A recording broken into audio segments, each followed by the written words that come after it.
Good day everyone. What we are going to talk about today is all about standard costing system and variance analysis. Under this topic, we will discuss not only the standard costing system itself, but also the following variances, namely the direct material variances, direct labor variances, and overhead variances. But before that, let us first know what standard costing is. Okay? So based on the definition, standard costing involves the creation of an estimated or standard cost for the activities of the company. Meaning to say, standard costing in a sense involves the creation of standard cost used in determining the product cost that we will record in inventory. But the questions here are, what exactly do we mean when we say standard cost? And why do we need to use it? Okay, so when we say standard cost, to answer our first question, it is the benchmark or norms for measuring performance in managerial accounting. In other words, it is the best estimate of the management of how much they will incur in their production process. So basically, these estimates can come from various sources. It can be based on the nature of the business activity itself, on company's historical data, on other companies' strategy, or the what we so-called benchmarking, and even on target costing, which considers market prices in determining the target cost given the company's desired level of income. But at some other time, other people mistakenly use standard cost and budget interchangeably. Although these two may be similar in ways that they are both predetermined and used as a guide in the operations, there are still differences between them that must be distinguished. And what exactly are those? So when we say standard, it is more on a per unit basis. However, when we say budget, it is more on the total itself. Aside from that, standard costing system answers to the question, what should the company incur?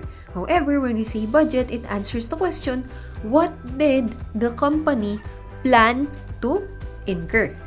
And another one is that when we say standard, it is based on the company's actual level of activity. However, when we say budget, it is based on the company's planned level of activity.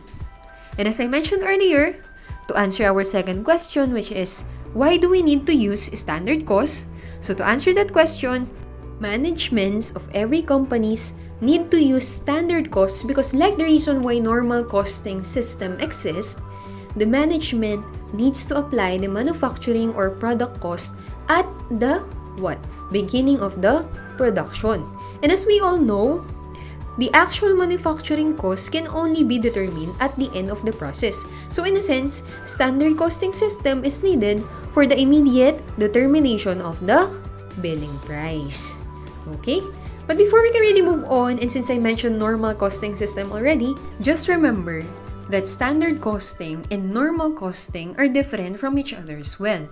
Because in normal costing, both the materials and labor are valued at their actual cost, and the only predetermined in the production process is the overhead. However, when it comes to standard costing, the materials, labor, and overhead are all predetermined. Okay? So I guess we can now move on to the standard costing system. So based on the definition here, when we say standard costing system, a standard costing system is exactly the tool for planning budgets, managing and controlling costs, and evaluating cost management performance. So meaning to say, since in standard costing, we are using standard cost, just like we mentioned a while ago, the standard costing system allows the company to see the difference between the actual cost and the standard cost, which helps them to plan their succeeding budget if there is a need to maintain or to change their standards or estimations. Aside from that, it also helps to manage, control costs, and evaluate the management performance, since if there is a difference between the standard and actual cost incurred, the management will know who is the responsible for that deviation. Okay? So the second definition here is that Standard costing system involves estimating the required cost of a production process. The company gathers the actual cost of production to determine any deviation from the standard. So like what we mentioned earlier, when we say standard costing, it is the best estimate of the management when it comes to their production process. And when we say standard costing the word budget is always discussed. Okay? Just remember that these two are still different from each other. But to make it even clearer, when we say budget, it is composed of standard costs planned by the company and expected to be achieved by who? The managers who are responsible in managing the operations of the company, which then creates what? Revenue and cost. Okay? So for our third definition, so this helps the management determine whether materials are purchased above or below standard, material usage is above or below the standard quality set by the management, labor rates are paid above or below the standard, and labor hours are utilized above or below the standard set by the company. These costs, which are required and expected to be incurred in the production process, help the company keep a track of their production process as well as the cost related to it. So meaning, any deviation of the actual cost incurred from the standard will later be known by the management and must be examined. Okay? So in a standard cost system, meaning to say all inventories are carried at a standard cost or at standard cost. Actual costs are compared with standard costs to determine the variances. And in standard costing, we must remember that we will still record the actual cost as incurred, but in recording inventories, we will use the standard cost. And any difference between those two will be recorded as variance, which will be explained further later on. Okay, next. When the actual price or usage of inputs is greater than the standard price or usage, unfavorable variance occurs. Take note of that. And when the opposite occurs, favorable variance obtained. So what is the explanation for that? So let's say for example, we only have 200,000 pesos in total of standard cost for, let's say, material X. And then we incurred an actual cost for a total of 220,000. So there is a variance of 20,000 pesos. If that is the case, that difference will then be reflected on the profit that we will earn. Let's say for example, we earned a total of 100,000 pesos for material X. So meaning to say that 100,000 pesos could have been 120,000 pesos if our actual cost is less than or equal to our standard cost, which is 200,000. Okay? So meaning to say that is unfavorable because it exceeds our standard cost. And it results to less profit. Okay? If let's say the case is different, let's say the standard cost is 200,000 again, but then the actual cost that we incurred is 180,000 and the profit that we earn is 100,000. Again, there is a 20,000 difference, but then it results to better profit because we could only earn, let's say, 80,000 pesos if we incurred a total of 200,000 pesos like our standard cost. Okay? So again, to sum it all up, when the actual cost is greater than the standard cost, that would be unfavorable. But then if the case is standard cost is greater than the actual cost, that would be favorable. Okay? Next. So total variance is the difference between the actual cost of an input and its budgeted cost. So meaning to say we have variances from materials, right? Labor and overhead costs. Adding those variances will equal to the total variances. Okay? Are we clear on that? So before we tackle the advantages of standard costing system, let us first remember that standard costing is not only applicable to a manufacturing company. It is also, and it can also be applied to a service company. Okay? So now let's move on to the advantages of standard costing. The first advantage is it provides a very useful tool in measuring the performance of a company. To explain further, it simply means that standard costing shows the expectation and reality of a company. But what exactly is that expectation versus reality? That expectation versus reality simply pertains to the cost that the management will incur to produce a product or make a service. Because through standard costing, we can measure the reality by the actual performance of the company and the expectations through the planning and budgeting. The second advantage is it helps management in their planning activities. Since in standard costing, we are able to compare the actual and standard costs incurred. The variances help us know specifically what should be done next, right? If let's say the old plan of the management didn't fit the production process, the management can now be able to address this and do what needs to be done next. The third advantage is it provides a means of giving rewards to deserving employees based on performance evaluation. Because having a budget in accordance with standard costing system allows a company to determine the variances from the standard. If the variance is unfavorable, the company can examine the cost of the variance and either decide to maintain the budget or make a deviation from it. But take note that companies also examine a favorable variance because not all favorable variances are good for the company. If let's say the cost or the actual cost that we incurred when it comes to materials is less than the standard cost because of the price of the materials is let's say less than or cheaper than our actual materials, but then the quality is not really that good. Therefore, though it is favorable, it may not produce a good effect on the company. But in cases of favorable variance because of good management and better execution by the employees, then the company can give rewards. The next one is, it helps production managers highlight variances in management by exception.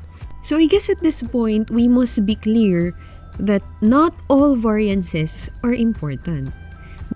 But then again, through standard costing system, we can determine and differentiate variances if it's important or not, and focus on highlighting and examining variances important for the company.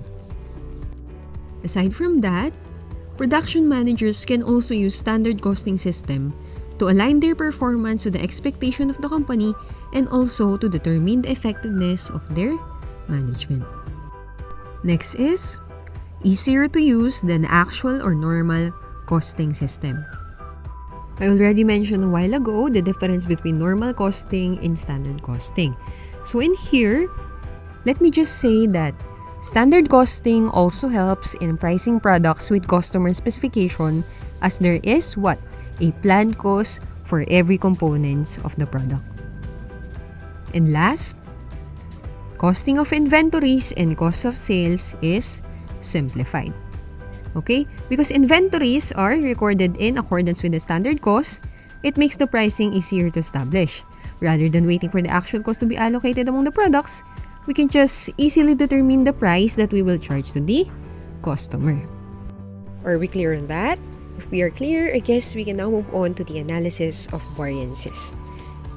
In using standard costing system to record inventory, we will experience three major variances. What are those? Number 1 is direct material variances. Number 2 is direct labor variances. And number 3 is overhead variances. But first, we will discuss the direct material variances. Let us now proceed to direct material variances.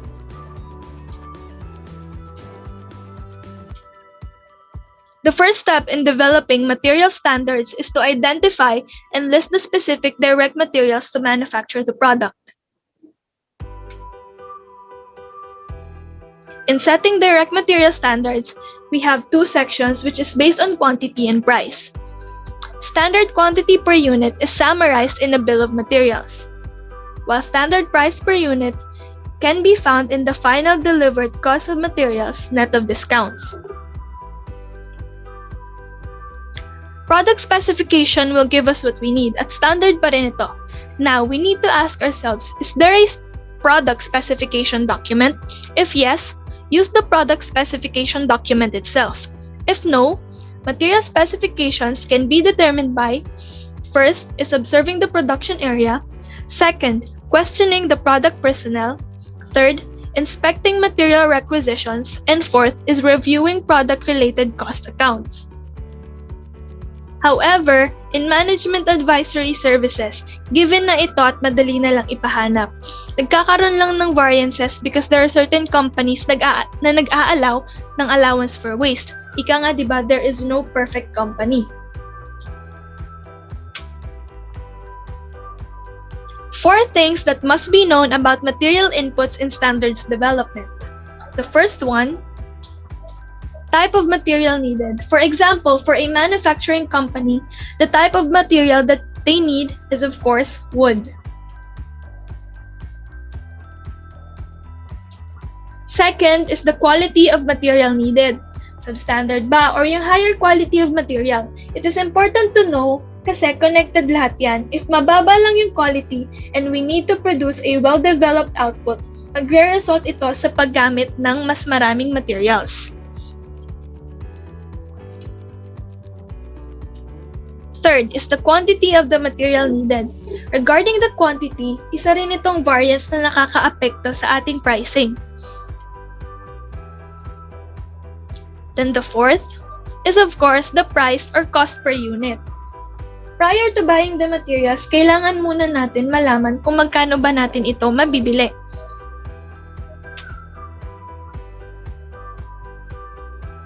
Quality decisions. We need to remember the company's goal, which is cost reduction or minimizing the cost. Meaning, we should be able to achieve the quality of the product without spending too much for its price. Managers should also remember that as material grade rises, so generally does price. Ibig sabihin lamang nito, if we want higher grade materials, then we should expect a higher price as well, and we should be willing to pay such in order to obtain quality materials. Different managers are usually responsible for buying and using inputs. We have the purchasing manager who is responsible for buying the raw materials, and we have the production manager who is responsible for the quantity of the raw materials used. Buying and using activities occur at different times. Raw material purchases may be held in the inventory for a period of time before being used in the production. To further understand why variances occur, here is an illustration and conversation between two managers.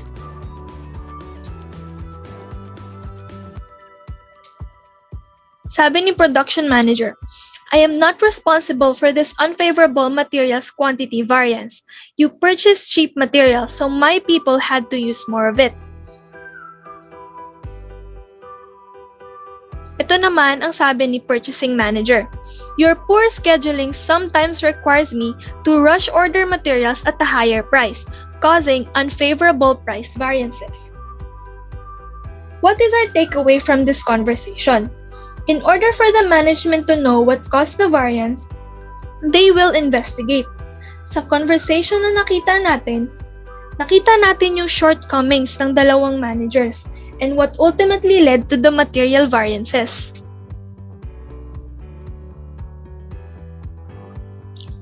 So, nasabi natin kanina na yung MPV is either upon purchase or upon issuance. So, dumako muna tayo sa journal entries kapag upon purchase pa lang.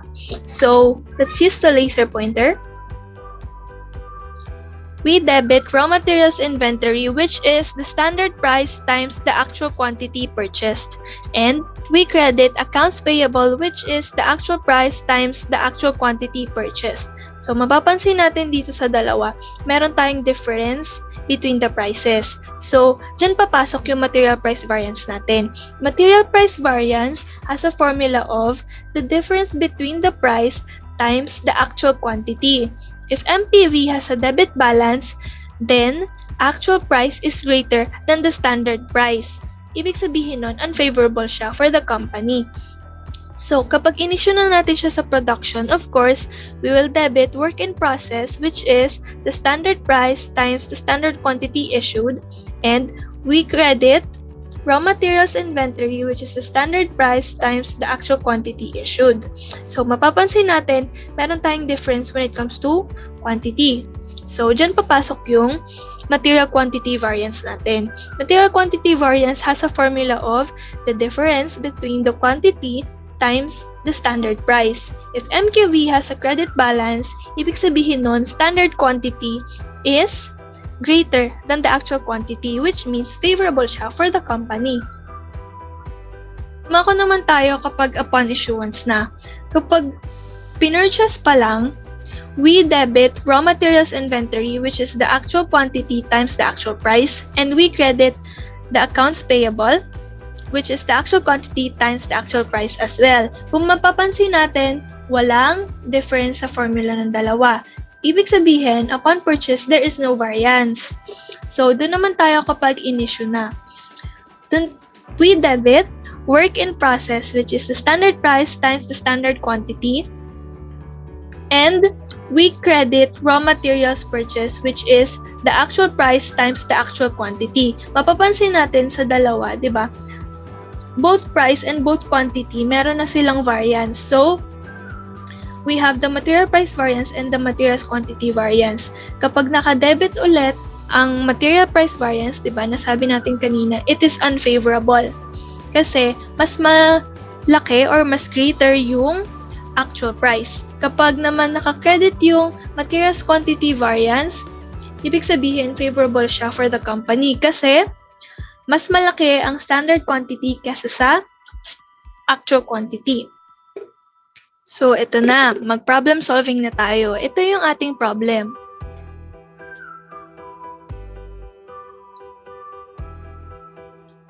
The standard material cost per unit of ABC Manufacturing Company is as follows. We have two departments, Department 1 and Department 2. Wait lang, gamit tayo laser. We have two departments, yan, Department 1 and Department 2. Then, we also have two materials, Material A and Material B. Material A, meron tayong 5 units at 10 pesos per unit, so that is 50 pesos. And Material B, meron tayong isang unit at 20 pesos per unit, so 20 pesos. So, ito naman yung actual cost data gathered from the cost accountant of the company. So, we purchased Material A at 17,000 units na 9.50 pesos. And we purchased Material B at 4,500 units na 20.50 pesos. And we issued naman the materials as follows. Material A, 15,500 units times 9.50, yung presyo niya kanina, which is equal to 147,250. And Material B was issued naman at 3,800 units na may presyong 20.50 pesos. And that is equal to 77,900. Actual production for the period daw was 3,200 units. So, we need to determine the following. First, material price variance taken at the time of purchase and at the time of issuance. The second that we need to find is material quantity variance. And the third is the total material variance. So, let's proceed. So, ito na yung solution natin sa problem. First na pinapahanap is material price variance at the time of purchase. So, the formula in getting the MPV is the difference between the actual price and the standard price times the actual quantity purchased. So, gagawin muna natin, input muna natin yung mga given natin na data. So, nabigay naman na yung actual prices ng both materials. So, for material A, we have a 9.50 na actual price and material B, 20.50. Given na rin yung standard price nila kanina, which is for material A, 10 pesos and for material B, 20 pesos. So, let's go with this muna, this column. So, makikita natin the difference between the two is 0.50. Then, yung difference in price na yan, i-multiply natin siya sa actual quantity purchase na nabigay kanina. Diba? Ito na siya yung given. Sige, balikan natin.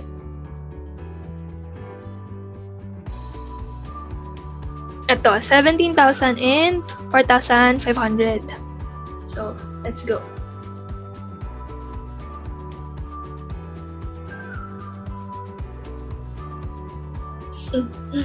So, ayun nga.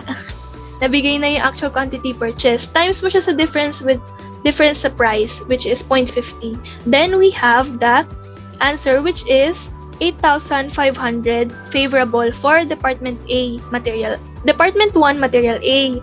Bakit naman favorable? Paano nasabing favorable? Gaya nga ng nasabi, di ba? Favorable siya kapag yung standard price kasi is greater than the actual price. Makikita naman natin, di ba? Yan. Kaya favorable. So, let's go with Department 2 Material B naman. So, makikita natin, actual price is 20.50 pesos. The standard price is 20 pesos. Then, of course, the difference with the prices is 0.50 as well. Actual quantity purchase, gaya na nasa given kanina, is 4,500 units. Multiply that both, we get 2,250 unfavorable. Unfavorable, bakit? Kasi ayan o, makikita natin, mas malaki si actual price kaysa kay standard price, kaya unfavorable. So, pag kinuha natin yung total MPV at the time of purchase, paano natin gagawin yon? Magkaiba sila, di ba? Favorable yung isa, unfavorable yung isa. Gaya nga ng sabi sa math natin before, di ba? When you add unlike terms or dissimilar terms, nagma-minus ka. So, 8,500 minus 2,250 is equal to 6,250 favorable na kasi mas malaki si favorable. So, yon. So, doon naman tayo sa MPV at the time of issuance. So, ano bang difference ito? Actually, yung formula same pa rin kasi MPV ang hinahanap natin, di ba? Difference between the prices times the actual quantity. Pero this time, actual quantity issued na, hindi na purchased. So, yun nga, gaya ng ginawa natin kanina, hinanap muna natin yung difference between the prices and yung difference na yun, ito times natin sa actual quantity issued na. So, 0.50 is multiplied to 15,500 na in-issue for material A. Then, the answer is 7,750 favorable. Yun nga, favorable because mas malaking standard price kesa sa actual price. And, let's proceed to this one. We have the difference of 0.50 rin sa price and we have the actual quantity issued na of 3,800 units, which is kapag minultiply natin yung dalawa, we get 1,900 pesos, which is unfavorable. Bakit? Kasi nga, mas mataas si actual price. So, makukuha na natin yung total MPV at the time of issuance. Paano nga yun? Gaya ng kanina, when you add the similar terms or unlike terms, diba? You minus. You actually minus them. So, 7,750 minus 1,900 is equal to 5,850 favorable because mas malaki si 7,750 na favorable. So, yon. So, let us now find the material quantity variance or the MQV. So, the MQV has a formula of the difference between the actual quantity issued and the standard quantity required, multiply it by the standard price. So, meron na tayong readily available data for actual quantity issued. Ang wala pa is standard quantity required. So, para makuha natin yun, we multiply the number of materials for each department to the actual production of the period, which is 3,200. Given yun sa problem kanina, diba? So, for material A, meron siyang 5 units. Times mo sa 3,200, we have 16,000. For material B, meron kang isang unit times mo sa 3,200, of course, 3,200 ang makukuha natin. So, after natin makuha yan, complete na, diba? So, we proceed with finding the difference between the quantity. So, 15,500 and 16,000, meron tayong difference in quantity na 500. Ita-times naman natin siya ngayon sa standard price. Given to kanina, which is yung 10 pesos. So, multiply both. We have 5,000 favorable. Favorable, bakit? Kasi tingnan natin to. Sa 16,000 and 15,500, mas mataas yung standard. Kaya, favorable. So, dito naman, we have an actual quantity issued of 3,800 and meron tayong standard quantity required na 3,200. The difference between the quantity is 600. Multiply that with the standard price of 20 pesos, we have 12,000 pesos na unfavorable. Unfavorable, bakit? Tingnan natin. 3,200 yung standard. 3,800 naman yung actual. So, mas malaki yung actual. Ibig sabihin, unfavorable talaga siya. So, if we find the total MQV or the total material quantity variance, gaya din ang sinabi natin kanina, parang adding unlike terms, nagma-minus talaga tayo. 12,000 minus 5,000, we get 7,000 unfavorable kasi mas malaki na si unfavorable this time. So right after we talked about direct material variances, what we're going to talk about next is direct labor variances. So what do we mean when we say direct labor variances? So when we say direct labor variances, if you're going to compare it first with direct material variances, there isn't actually much of a difference if we're going to look at it later on. But then, if there is any, I think the only difference are just the terms. Okay? Kung meron pang iba, I think those are just very minimal differences. Okay? So when we say direct labor variances, what do we mean by that? So when we say direct labor variances, there are just two types. The first one is the labor rate variance. So what do we mean when we say labor rate variance? Based on the definition stated here, when we say labor rate variance, it measures the difference between the actual rate paid to laborers and the budgeted rate. Take note of that, actual rate paid to the laborers and the budgeted rate. Okay? So, how can we now compute for the labor rate variance? So, for us to compute for the labor rate variance, here is the formula. So, ano ba ang formula? Ang formula ay the difference, take note of that, difference, ibig sabihin minus between the actual rate and the standard rate. Difference between the actual rate and the standard rate, kung ano man yung makuha, i-multiply naman natin yan sa actual hours to get the value of the labor rate variance. Okay? Are we done on that? If we are done on that, I think we can now move on to the second type of labor variances. So the second type of direct labor variances is the labor efficiency variance. So according to the definition stated here, it measures the difference between the actual hours that were utilized and the labor hours that should have been allowed for the actual production. So in a sense, when we say labor efficiency variance, ibig sabihin lang merong difference saan? Sa hours, particularly sa actual hours na na-incur doon sa production at doon sa applied or sa standard hours na in-apply noong una sa pagbabudget pa lang. Okay? So how are we gonna compute naman for the labor efficiency variance? So, syempre, may formula rin tayo dyan. The labor efficiency variance formula is actual hours less natin kay standard hours, or basically the difference between the actual hours and the standard hours multiplied to the standard rate. Okay? Actual hours less kay standard hours, multiply natin kay standard rate, makukuha na natin si value of labor efficiency variance. Okay? So, kung iisipin natin, saan ba talaga ito nagmula itong direct labor variances? Particularly the labor rate variance and the labor efficiency variance. Kasi, like all other things, may pinagmulan din yan. So, ano nga ba yung pinagmulan yan? So, if we remember, kapag nag-a-apply tayo ng labor sa production, ang entry na ginagawa natin ay debit kay work in process, credit kay factory, payroll as a shortcut. Okay? So, paano naman kung may direct labor variances? May iba ba yun? Yes po, may iba. So, si work in process, dapat yan, ang value niyan ay kay standard hours multiplied kay standard rate. Kapag kay factory payroll naman, that is actual hours multiplied kay actual rate. E paano po yan? Parang hindi naman po yata yan magbabalance. Opo, hindi nga po talaga magbabalance kasi may difference when it comes to the hours and the rate. So, basically, dyan po nagmula si labor rate variance at si labor efficiency variance.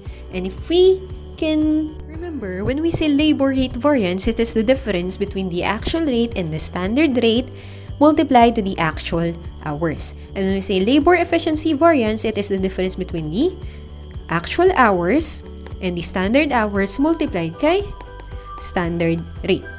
Okay? Pero bago natin alamin kung alin sa dalawang to yung ilalagay natin sa debit at credit, bakit nga ba si work in process at si factory payroll magkaiba yung nakalagay na value?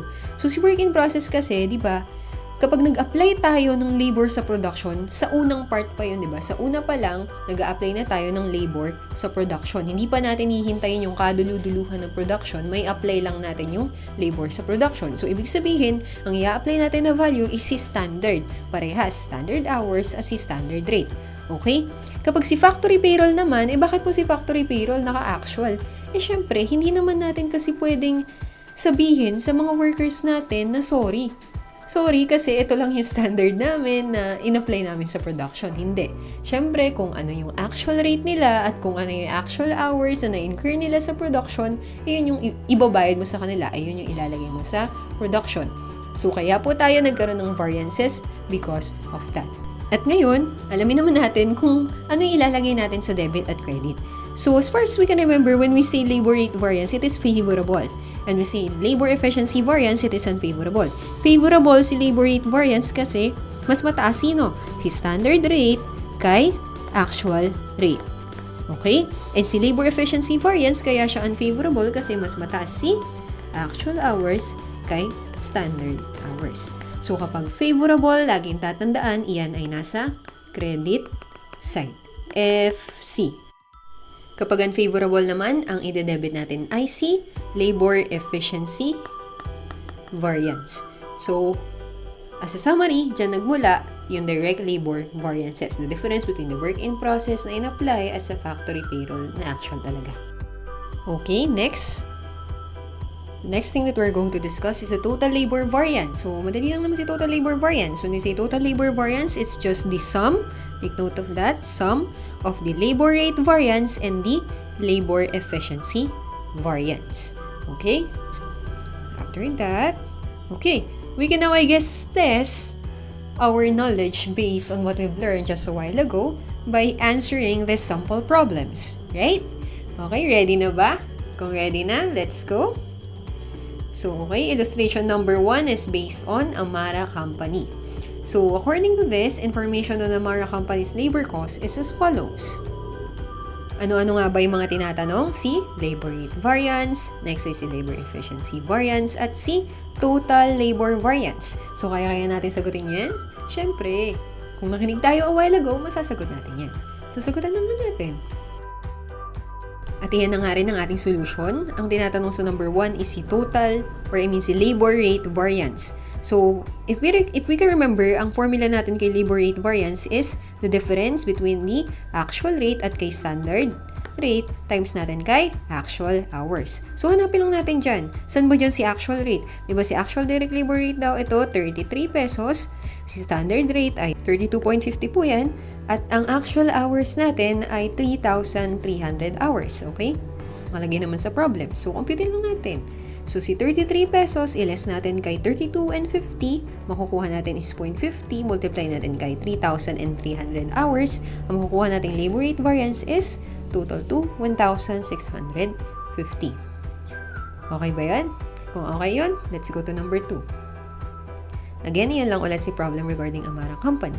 So, si number 2 ang tinatanong is si labor efficiency variance. So, labor efficiency variance, anong formula natin? Actual hours less kay standard hours multiplied kay standard rate. So, hanapin lang ulit natin yung given. So, si actual hours daw ay 3,300. Makikita natin dito, si standard hours ay 3,200. And then, si standard rate ay 32.50. Okay, 32.50.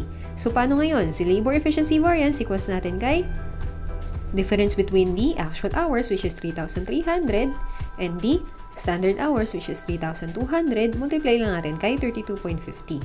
So, 3,300 minus 3,200 is equal to 100, multiply to 32.50. So, ang labor efficiency variance natin is equal to 3,250. Okay ba yan? Okay sana. Okay, next. So, ang tanong sa number 3, si total labor variance. So, pagplasin lang natin si labor rate variance as si labor efficiency variance. So, ang total labor variance natin is equal to 4,900. Okay ba yan?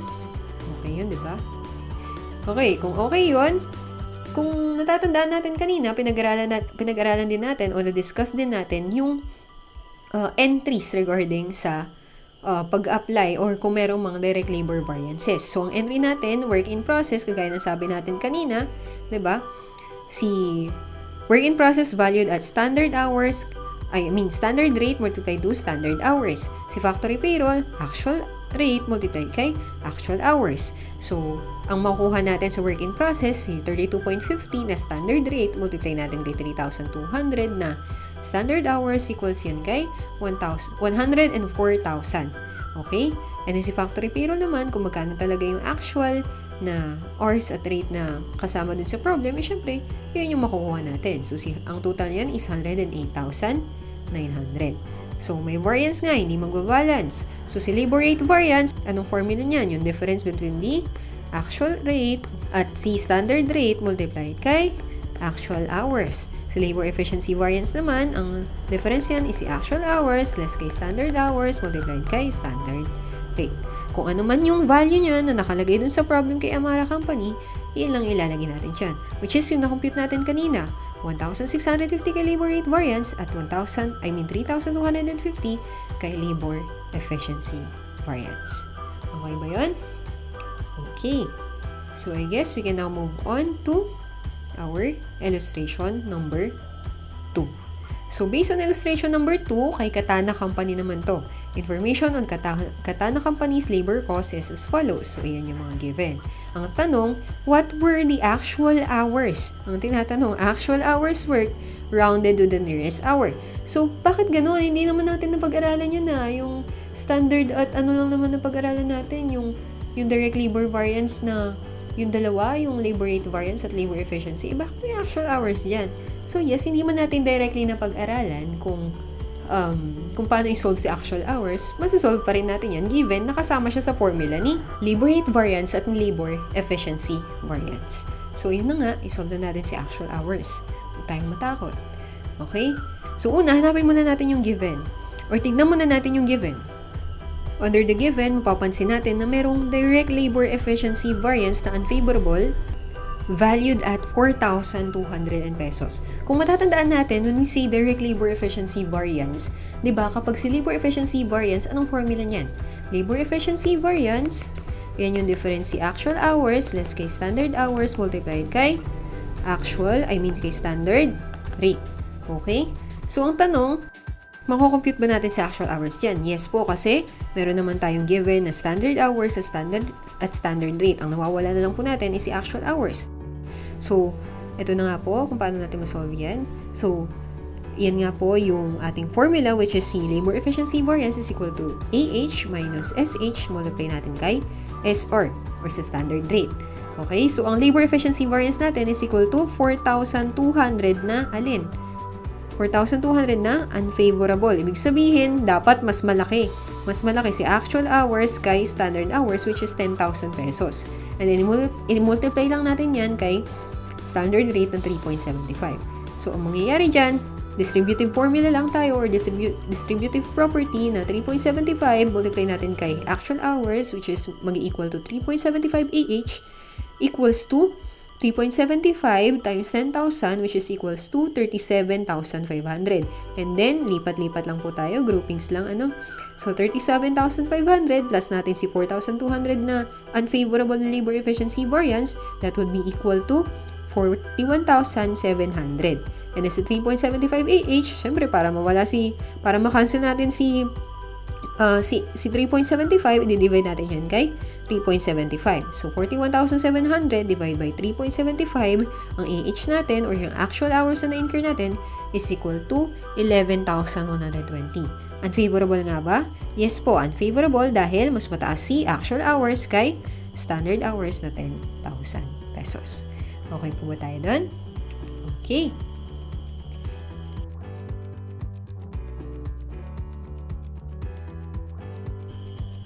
So, ayan nga po ang ating sagot.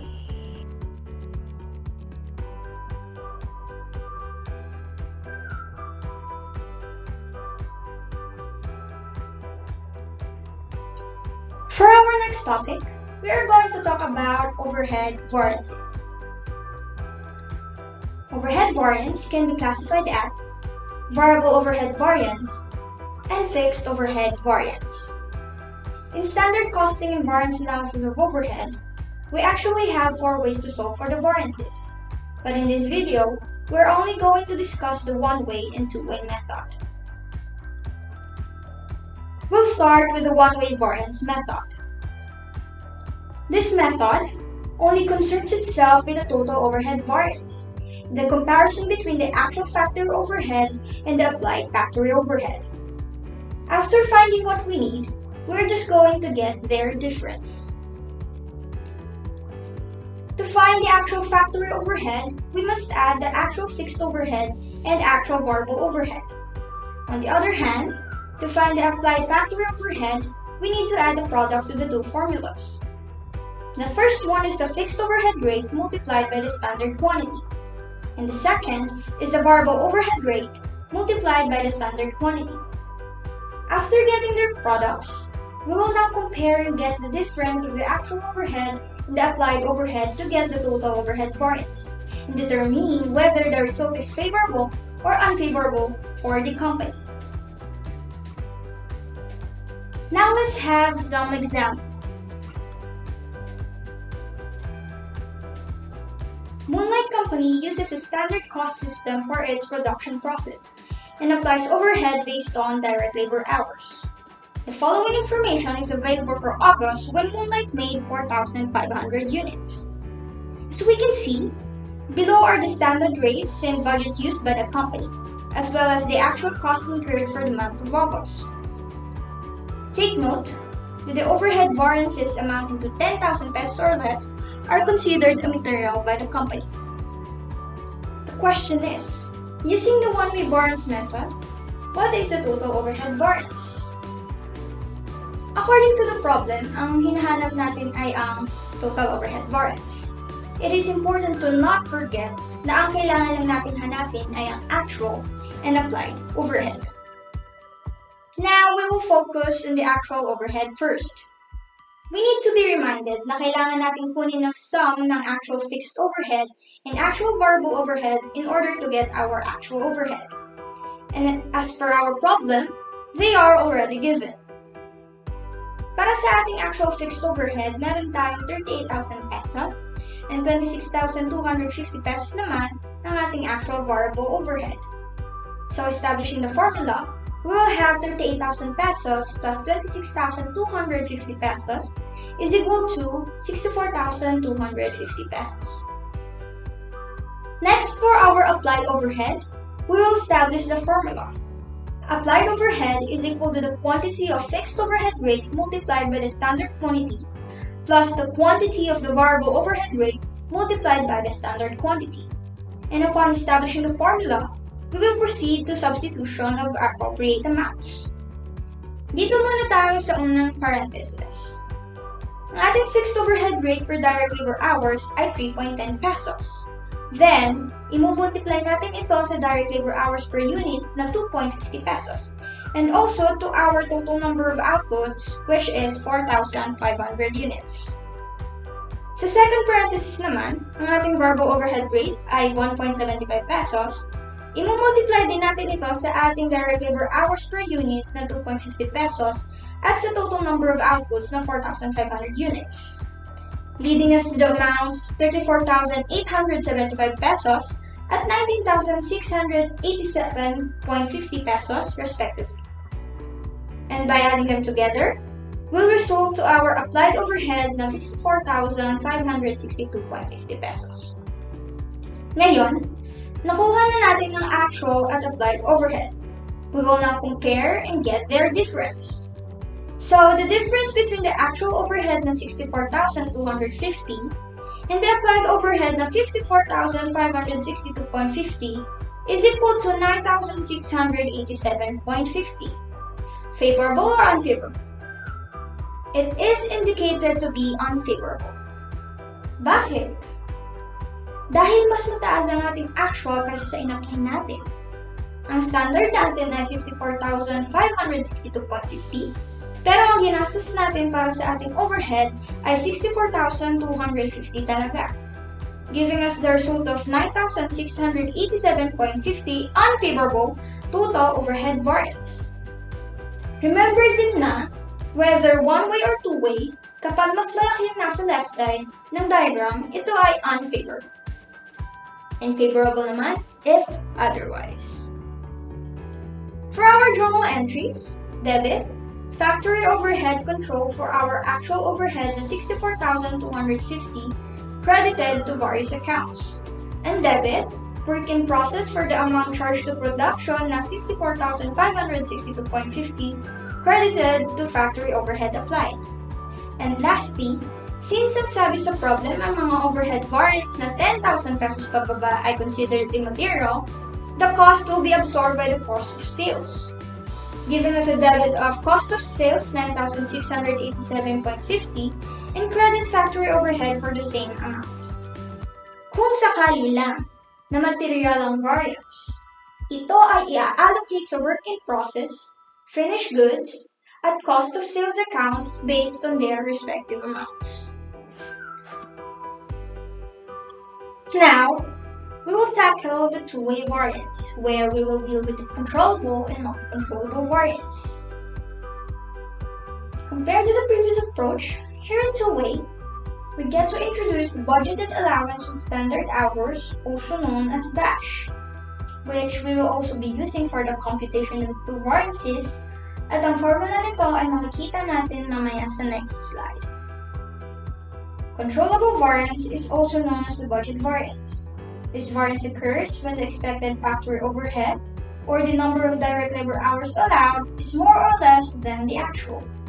This is called controllable since it is believed that the manager or supervisor has some control over this variance.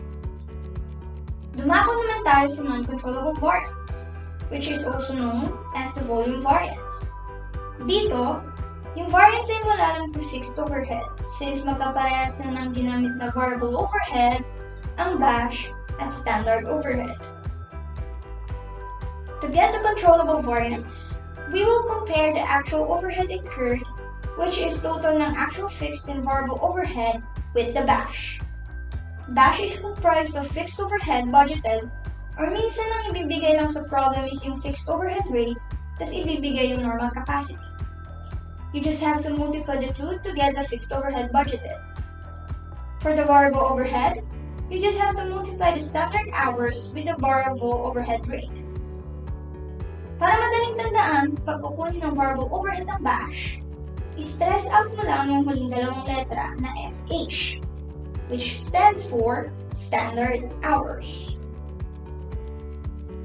For the non-controllable variance, we will compare the BASH, which I already mentioned in the previous slide, from the standard overhead.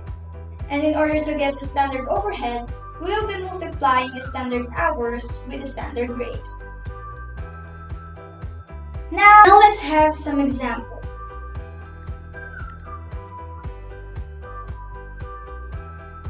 The Osabi company uses a standard cost system.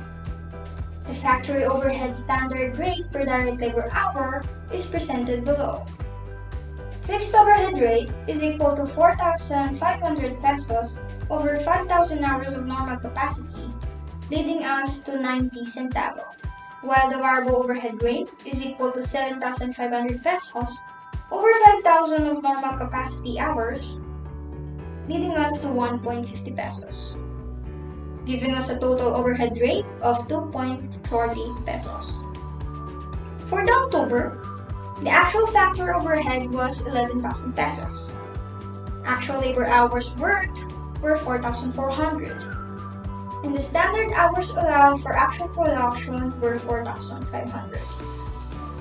Requirement: get the controllable and non-controllable variance. Let's do the controllable overhead first.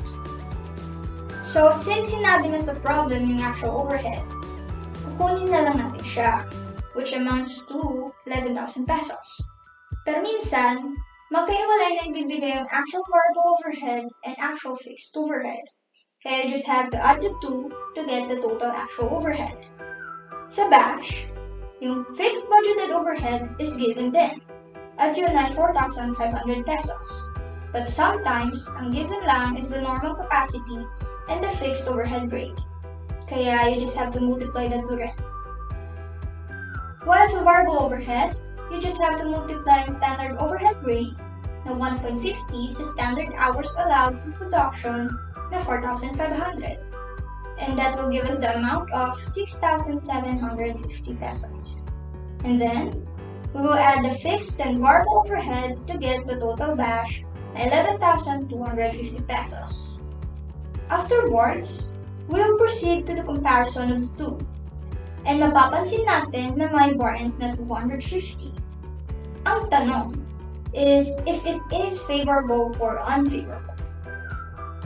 Opposite from kanina, in this equation, mas mataas yung budgeted kesa sa actual. Kaya we can say that it is favorable. For the non-controllable overhead, we will just get the bash that we computed earlier, which is 11,250 pesos, and compare it with the standard overhead. We can get the standard overhead by multiplying the total overhead rate, which is 2.4, with the standard hours allowed for production of 4,500, leading us to an amount of 10,800 pesos. Now, we can get the uncontrollable variance by getting their difference, and that is 450. And since bash is bigger than the standard overhead, the variance is unfavorable. This is what it will look like if we journalize the variances. The debit and overhead applied is the standard overhead that we had also used in the computation of the non-controllable variance. We also debited the non-controllable variance since it is unfavorable. Then, we credited the overhead control, which is the actual overhead incurred that we had also used in computing for the controllable variance. And lastly, we credited the controllable variance since it is favorable. So, we have now come to the last part of the video wherein ititest na natin ang ating knowledge regarding sa mga nasabing discussions. So, let's go!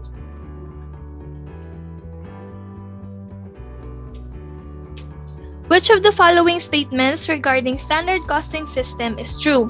Is it A, the production supervisor is generally responsible for material price variance? B, favorable variances are always good variances? C, standard cost cannot be used for planning purposes? Or D, favorable variances are not necessarily good variances? So, comment below and pause muna the video and comment nyo yung sagot nyo. So, yan. Assuming na pinause nyo yung video, let's go to the second question. Each of the following formula is correct except A, material quantity variance is equal to the actual quantity issued minus the standard quantity issued times the standard price. Or B, labor spending variance is equal to the actual rate minus the standard rate times actual hours. Or C, labor efficiency variance is equal to the actual hours minus the standard hours times the actual rate. Or D, total overhead variance is equal to the budget variance plus volume variance. So, again, pause the video and comment your answers.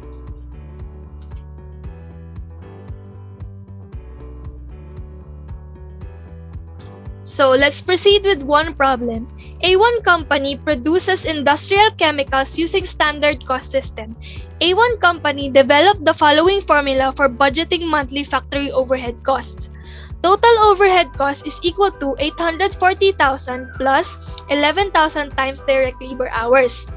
The monthly normal capacity is 35,000 direct labor hours. Other data relating to the standard cost of a case of one product are as follows. For materials, we have 8 gallons at 1.10 per gallon. Direct labor, we have 12 minutes at 20 pesos per hour.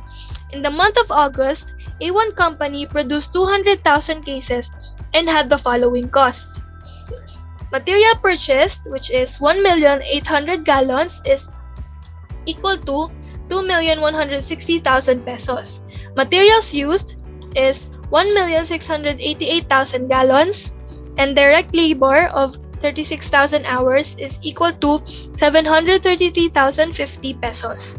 And we have the overhead, which is equal to 1,288,500 pesos. So, ito yung mga hinahanap. So, we need to find the material purchase variance and material usage variance. Is it A, 168,800 unfavorable and 86,400 favorable?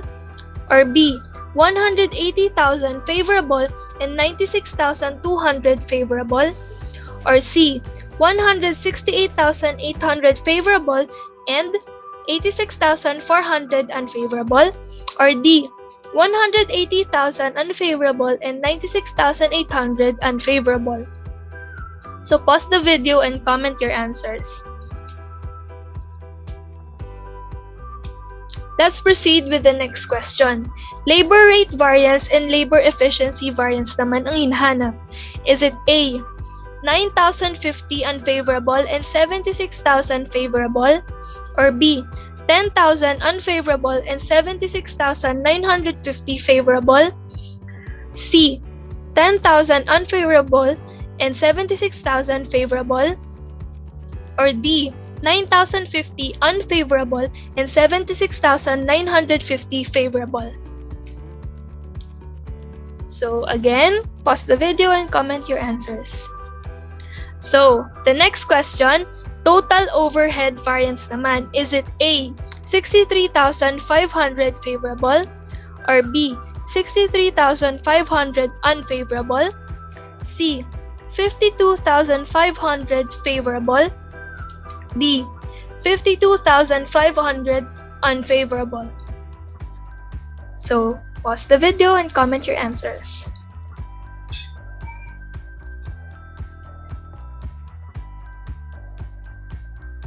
And that is it. Thank you for watching. I hope you learned something from this video.